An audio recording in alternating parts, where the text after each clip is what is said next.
बिस्मिल्लाहिर्रहमानिर्रहीम। अस्सलाम वालेकुम दोस्तों, उम्मीद करता हूँ आप खैरियत से होंगे। वेलकम करता हूँ आपको अपने यूट्यूब चैनल वर्ड न्यूज़ में। दोस्तों नई वीडियो के साथ दोबारा हाजिर हूँ। तो वीडियो शुरू करने से पहले एक रिक्वेस्ट, हमारा चैनल सब्सक्राइब करें, बेल आइकन प्रेस करें, चैनल को लाइक करें। इससे फ़ायदा ये होगा नई वीडियो का नोटिफिकेशन टाइम पे पहुँचेगा और हमारा साथ जुड़ा रहेगा। आज की वीडियो बहुत अहम है।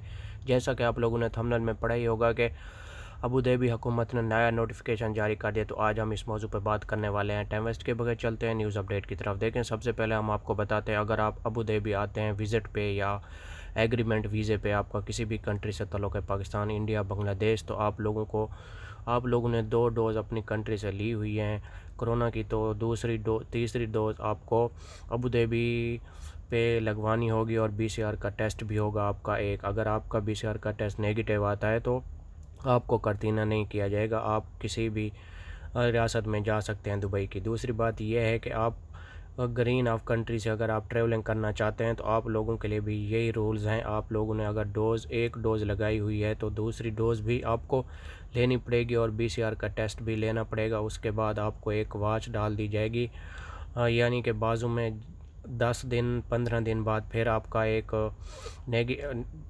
एक टेस्ट किया जाएगा कोरोना का। अगर आपका वो कोरोना का टेस्ट नेगेटिव आता है तो फिर आप लोगों के लिए मुश्किल नहीं है, फिर आप लोगों को करतीना करने की ज़रूरत नहीं है। जो लोग विज़िट पे आना चाहते हैं या एग्रीमेंट वीज़े पे आना चाहते हैं तो अबू धाबी हुकूमत ने ये रूल्स कायम किए हैं। आप लोग इन रूल्स को फॉलो करेंगे तो फिर आप लोगों को अबू धाबी का वीज़ा भी मिल सकता है और आप अबू धाबी के लिए ट्रैवलिंग भी कर सकते हैं। ये बहुत बड़ा नोटिफिकेशन जारी हुआ है 15 अगस्त से।